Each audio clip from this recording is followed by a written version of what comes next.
High hello good morning friends, welcome back to my channel. तर कसे आहात तुम्ही सगळे? आय होप तुम्ही सगळे खूप छान आणि मस्त मजेत असणार.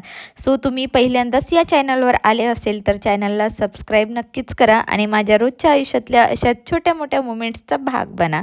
आणि जे आधीपासून माझ्यासोबत आहात तुमच्या सगळ्यांचं खरं तर खूप मनापासून थँक्यू.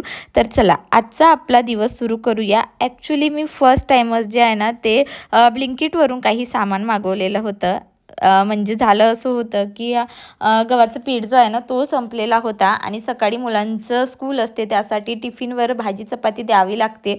म्हणून आता चपात्या करण्यासाठी काही ऑप्शनच उरलेला नव्हता. म्हणून मी चिऊच्या पप्पांना फोन केलं की येताना जरा सामान घेऊन या, पण त्यांनाही खूप लेट होणार होतं. म्हणून मग मी लेट नाईटमध्ये जे आहे ना ब्लिंकिटवरून काही सामान ऑर्डर केला. सो मी फर्स्ट टाईम ब्लिंकिटचा वापर केलेला आहे. याआधी मी कधीच असं घरपोच सामान मागवलेला नाही. सो मला वाटलं नाही की इतक्या लवकर येईल. अगदी 15 मिनिटात म्हणजे त्या दादांनी सामान आणून दिलेलं होतं. सो जे काही छोट्या मोठ्या वस्तू मला पाहिजे होते, जसं की सँडविच ब्रेड पाहिजे होतं, त्यानंतर कर्ड लागत होतं, एग्स बोलवलेले होते. सो अशा प्रकारे 2-3 सामान मी मागवून घेतलेला होता. त्यानंतर आज काही चपात्या नव्हत्या म्हणून मी इथे थालीपीठचं भिजवलेलं होतं. सो हे भाजणीचं पीठ मी डीमार्टमधून पॅकेट आणलेला होता आणि खरंच टेस्टमध्ये इतके छान झालेले होते ना की खूपच सुंदर. अगदी खमंग थालीपीठ मी इथे बनवून घेतलेलं आहे. चिवला आज जेवणामध्ये खायचं होतं कर्ड राईस, म्हणून तिने तडकावाला दही जो म्हणतात ना तो बनवलेला होता. म्हटलं चला थालीपीठसोबतही आपण ते खाऊ शकतो. त्यानंतर मी स्मार्ट बाजारमधून असे 2 काचेचे कंटेनर आणलेले होते जे मला आता वॉश करायचे आहे. खरं तर आत्ता हल्ली टाईम जे आहे ना 10:30 झालेला आहे आणि 10:30 वाजता आम्ही थालीपीठ इथे खात आहोत, कारण चिऊचे पप्पा खूप जास्त लेट येतात, त्यामुळे आमचं जेवणही खूप जास्त लेट होत असते. त्यानंतर मी रात्री काहीच शूट केलं नाही, अगदी मग सकाळीच मी व्हिडिओला स्टार्ट केलेला आहे. सो आज मला बनवायचं होतं मस्त असे व्हेजिटेबल सँडविच. तर चला तुमच्यासोबत रेसिपी शेअर करते. सो सँडविचसाठी लागणारं साहित्य मी आधी कट करून घेतलं. कांदा बारीक बारीक कट केला, त्यानंतर स्वीट कॉर्न घेतलेले आहे आणि शिमला मिरची घेतली. शिमला मिरची पण बारीक कट केलेली आहे. टोमॅटो कट करून घेतलेला आहे. तुम्ही यामध्ये हवं तर गाजरसुद्धा कट करून टाकू शकता. माझ्या मुलांना काही आवडत नाही गाजर, म्हणून मी ते काही टाकलं नाही. सो तो काचेचा बाऊल छोटा पडत होता म्हणून मी सगळं साहित्य मोठ्या काचेच्या बाऊलमध्ये टाकून दिलं. त्यानंतर यामध्ये मी थोडंसं सॉस टाकलं आणि थोडंसं जे आहे ना शेजवान चटणी ते सुद्धा टाकली. याने फ्लेवर्स खूप छान येत असते. आणि यामध्ये मेयोनीज ॲड केलेलं आहे. सो सध्या माझ्याकडे चीज क्यूब्स अवेलेबल नाही म्हणून मी इथे चीज स्लाइस टाकलेला आहे. सो मुलांना डायरेक्ट जर असं ब्रेडवर टाकून दिलं की ते मग बाहेर काढतात, म्हणून मी डायरेक्ट यामध्ये ॲड केलं. वरून मी थोडंसं मीठ टाकलं, जिरं पावडर टाकलं आणि मिरची पावडर टाकली.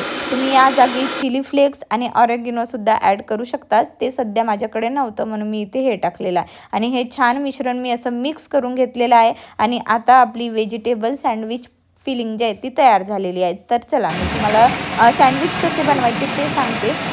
सो मी काल घाईघाईमध्ये ना मिल्क सँडविच तर बोलवले, पण साईजमध्ये ते खूपच छोटे आलेले होते. म्हणून ना मी ते तव्यावर जेवढे होऊ शकते तेवढे एका वेळे बनवण्याचा प्रयत्न करत आहे. आणि सोबतच मला मुलांना भाजी चपातीसुद्धा द्यायची आहे म्हणून मी ते भाजीची फोडणीसुद्धा देणार आहे. सो आज भाजीमध्ये तुरीचं उसळ करणार आहे. सो आमच्याकडे तरी तुरीचं उसळ म्हणतात, तुमच्याकडे काय म्हणतात ते मला कमेंटमध्ये नक्कीच सांगा. सो मी तुरी ऑलरेडी जे आहे ते कुकरला लावलेलं होतं. सो कुकरमधून 5 ते 6 शिट्ट्या काढून घेतलेले होते आणि आता उसळ बनवून घेते आणि बाजूलाच मी सँडविचसुद्धा बनवून घेते. सो छोटे छोटे ब्रेड होते म्हणून मी तव्यावर जितके बसले तितके मी इथे ब्रेड जे आहे ते टाकून घेतलेले आहे.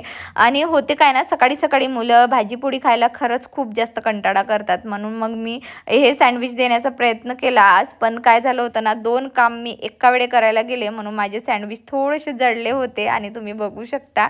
पण टेस्टमध्ये मात्र खरंच खूप छान झालेले होते. त्यानंतर मी भाजीची फोडणी इथे करून घेतलेली आहे. सो भाजीची रेसिपी तर मी तुमच्यासोबत शेअर करते आहे, पण मी नक्की भाजीच तुम्हाला काही दाखवलेली नाही, कारण तो सगळा क्लिप ना मी शूट करायचा माझ्याकडून राहून गेलेला होता. सो नेक्स्ट टाईम मी तुम्हाला नक्कीच तुरीच्या उसळची रेसिपी शेअर करते.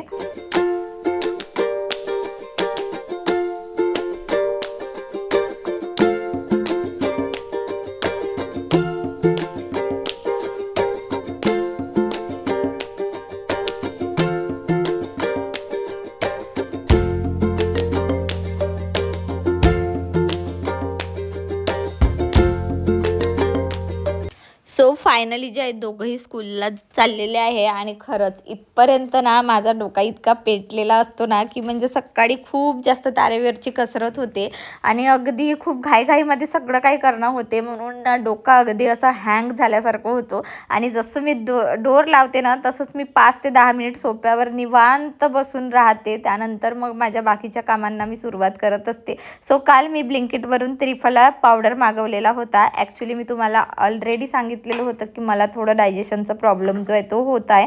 सो त्यासाठी जे आहे ना मी इथे त्रिफला पावडर मागवला. सो माझ्या एका फ्रेंडनी मला सजेस्ट केलेलं होतं की हा चूर्ण जो असतो ना तो खरंच डायजेशनसाठी खरंच खूप कामात येतो, म्हणून मी ते मागवलं. रात्रीसुद्धा मी घेतलेला होता आणि आत्ता सकाळीसुद्धा घेत आहे. म्हणून स्टार्टिंग टाईम आहे म्हणून मी अर्धा चम्मचच घेत आहे आणि याचा टेस्ट जो आहे ना तो खूपच जास्त कडवा आहे. म्हणजे मला इतका जास्त कडू लागत होता ना, तुम्ही माझे एक्सप्रेशन बघू शकता.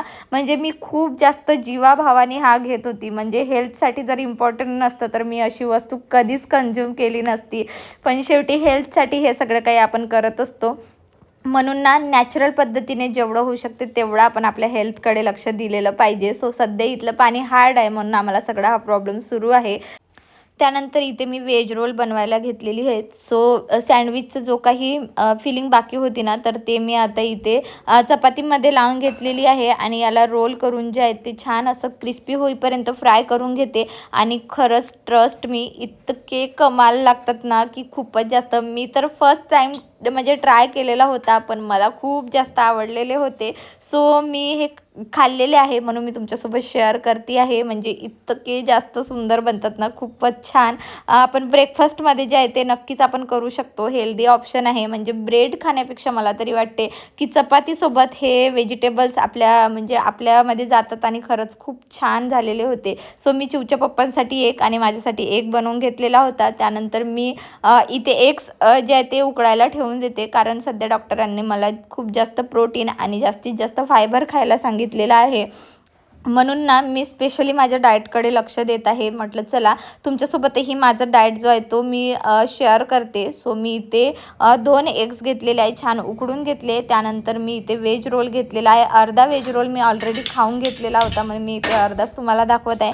त्यानंतर माझ्या किचनमध्ये भरपूर काही असा पसारा झालेला आहे, कारण हा किचन खूप जास्त छोटा आहे. त्यामुळे ना मला इथे सुचतच नाही की कुठला भांडा कुठे ठेवू, मग त्यामुळे ना खूप जास्त पसारा होऊन जातो. आणि लगेच मी इथे जे आहे ना पनीर बनवायला घेतलेलं आहे. सो सध्या माझ्याकडे 2 लिटर दूध जो होता तो बॅलन्स होता. म्हटलं चला या दुधाचं मस्त असं पनीर बनवून घेऊया आणि तुमच्यासोबत रेसिपीसुद्धा शेअर करायची होती. सो इथे मी एका पातेलीमध्ये ना दूध असं छान गरम करून घेतलेलं आहे. गरम झाल्यानंतर मी त्यामध्ये थोडं करून लिंबूचं रस टाकलं आणि अगदी ते फाटायला सुरुवात झालेला होता. आणि अशा प्रकारे ते मी गॅस ऑफ करून जे आहे ना पूर्णपणे दूध फाटलेला होता. सो मी ते गॅस ऑफ करून थंड व्हायला ठेवून दिलं. त्यानंतर जी काही भांडी भरलेली होती ती सगळी भांडी मी इथे वॉश करून घेतली.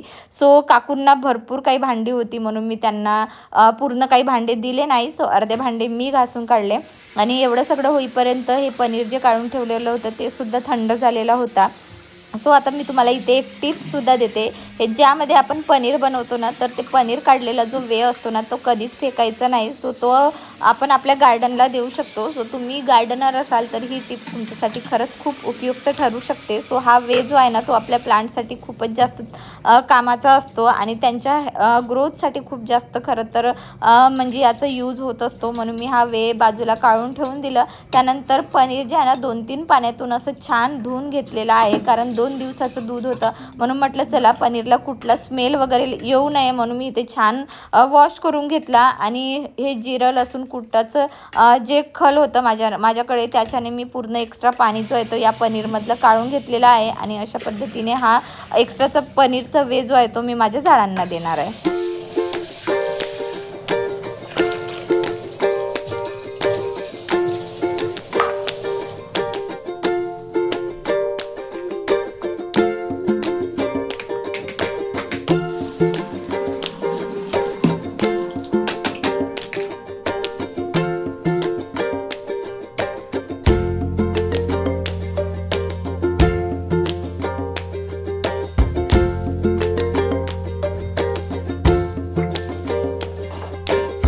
त्यानंतर ना मी स्मार्ट बाजारमधून अशा काचेच्या 2 बरण्या आणलेल्या होत्या, जे मला वॉश करून ठेवायचे आहे. सो काल रात्रीच मला वॉश करायचं होतं खरं तर, पण रात्री खूप जास्त उशीर झालेला होता, त्यामुळे मी हे काम काही रात्री केलंच नाही. कारण काय होते ना, चिऊचे पप्पा खूप लेट येतात, त्यामुळे ना मग खूप जास्त म्हणजे टाईम होऊन जातो आणि अगदी सकाळीच मग उठून मुलांचं स्कूलचा टाईम होतो. त्यामुळे मी रात्री शक्यतो ना भांडे वगैरे क्लीन करायचं माझं राहून जात आहे. सो म्हटलं चला आता जे आहे ना, हे काचेच्या बरण्या वॉश करून ठेवून देते, म्हणजे याचं पाणी वगैरे छान नितळून जाते आणि मग यामध्ये सामान भरायला मला मदत पडते. त्यासोबतच 1-2 जे काही भांडी होती ते सुद्धा मी ते वॉश करून घेत आहे. आणि आत्ता जे आहेत ना 11 वाजलेले आहेत. सो म्हटलं चला काहीतरी आता हेल्दी खाण्याचा टाईम जो आहे तो झालेला आहे. सो मी आता 11 वाजता जे आहे ना इथे ड्रॅगन फ्रूट कट करून घेते आहे. हल्ली आमच्याकडे ड्रॅगन फ्रूट्स खूपच जास्त आहेत. सो म्हटलं चला ड्रॅगन फ्रूट जो असतो ना तो चुटुक-मुटुक भुकेसाठी खूपच बेस्ट ऑप्शन असतो. आणि यासोबतच जसं मी सांगितलेलं होतं की डॉक्टरांनी मला फायबर खायला सांगितलेलं आहे. सो सर्वात जास्त फायबर जो असतो ना तो ओट्समध्ये असतो, म्हणून ना मी काल ब्लिंकिटवरून ओट्सचा सुद्धा पॅकेट जो आहे तो घेऊन आली होती. सो आता म्हटलं चला ओट्स बनवून घेते. सो मी फर्स्ट टाईम ओट्स ट्राय करत आहे. खरं तर मला ओट्सची चव जी आहे ना ती बिलकुल आवडत नाही, पण शेवटी हेल्थसाठी काही काही गोष्टी कराव्या लागतात. तर इथे मी 2 कप जे आहे ना दूध उकळायला ठेवलं आणि 1 कप मी यामध्ये ओट्स टाकते. सो हे प्लेन ओट्स मी मागवलेलं आहे. यामध्ये बरेच म्हणजे प्रकारचे फ्लेवरसुद्धा मिळतात. सो आत्ता मला या बाबतीत काहीच माहिती माहीत नव्हती, म्हणून मी सध्या प्लेन ओट्स मागवला आणि यामध्ये थोडीशी साखर टाकली आणि थोडंसं जे आहे ना काजू बदाम क्रश करून टाकलं आणि ओट्सची इथे खीर बनवून तयार झालेली आहे. सो चला मी माझं नाश्ता एन्जॉय करते. भेटतेच तुम्हाला थोड्याच वेळामध्ये.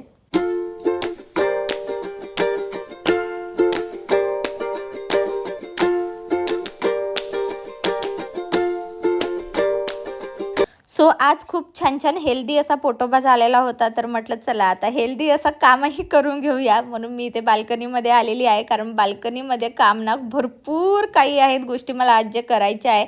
सो एक नवीन प्लांटर मी डीमार्टमधून आणलेला होता, त्याला रिपोर्ट करून घ्यायचा आहे. त्यासोबतच गार्डनमध्ये इतकी जास्त माती झालेली आहे ना, म्हणजे अक्षरशः जे हँगिंग प्लांटर आहेत ना इथे वारा इतका येतो की ते पळूनच जातात आणि ते पळून पळून त्यातली माती जी आहे ना पूर्ण अशी बाल्कनीभर पसरून जाते आणि तोच सगळा आज कचरा मला काढायचा होता. त्यासोबतच झाडांमधला जो काही एक्स्ट्रा कचरा असतो तो सुद्धा मी काढून घेतलेला होता. आणि हा स्नेक प्लांटचा दुसरा म्हणजे पॉट होता, तो सुद्धा शिफ्टिंगमुळे जे आहे ना तुटलेला होता, तर त्यालाच मी इथे नवीन पॉटमध्ये रिपोर्ट करून टाकला. आणि सध्या होते काय ना, झोकामध्ये असल्यामुळे ना तिथे जर प्लांट्स वगैरे ठेवलं की मग मुलांचे पाय वगैरे जे आहेत ते प्लांट्सला लागतात. त्यामुळे मी सगळे प्लांट्स जे आहेत ना, जे म्हणजे जेवढे समोरच्या झोक्याच्या समोर जेवढे बसतात तेवढे प्लांट्स मी तिथे शिफ्ट केले आणि बाकीचे प्लांट्स जे आहे ना झोक्याच्या मागच्या साईडला म्हणजे ठेवून दिलेले आहे. त्यानंतर पूर्ण बाल्कनी झाडून घेतली आणि जो पनीरचा वे मी काढून ठेवलेला होता, म्हटलं चला आज झाडांना देऊन देते. तसंही मी 2 दिवस झाले झाडांना काही पाणी दिलंच नाही. सो इथे आल्यापासून ना मला 2-3 दिवस तरी म्हणजे झाडांना पाणी द्यायची गरज पडत नाही, कारण इथलं वातावरण थंड थंडच असते. त्यामुळे शक्यतो मी झाडांना पाणी कमीच देत आहे. सो म्हटलं चला आधी हे पनीरचं पाणी देऊन देते. सो पनीरचं पाणी झाडांना देताना ना एक टिप्स शेअर करते. सो डायरेक्ट ते पाणी द्यायचं नसतं, त्याला डायल्यूट करून द्यायचं असतं. म्हणून मी अर्धी बकेटपेक्षा जास्त पाणी घेतला आणि गंजभर पाणी माझ्याकडे ते पनीरचं वे निघालेला होता, तर ते मिक्स करून मी माझ्या झाडांना दिलं.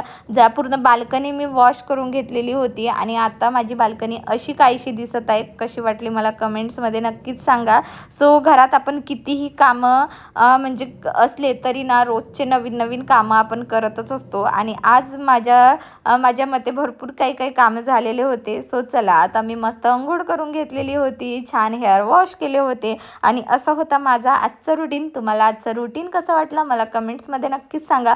आय नो व्हॉइस ओव्हरमध्ये खूप जास्त मिस्टेक झालेले आहेत. सो सध्या ना माझा खोकला काही बसतच नाही आहे. सो त्याचासुद्धा मला उपाय सांगा की मी काय घरगुती उपाय करू. इतका जास्त खोकला येतो मला की खूपच जास्त, म्हणजे व्हॉइस ओव्हर करताना एकतर पटपट बोलून मोकळं व्हावं लागते, नाहीतर मग थांबून बोलावं लागते. तर चला अशाच रोजच्या आयुष्यातल्या छोट्या छोट्या मोमेंट्ससोबत मी आजचा व्हिडिओ इथेच थांबवते. तुम्हाला कसं वाटलं मला कमेंट्समध्ये सांगायला विसरू नका. सो भेटूया पुढच्या व्लॉगमध्ये. तोपर्यंत तुम्ही स्वतःची काळजी घ्या. So bye friends, have a good day.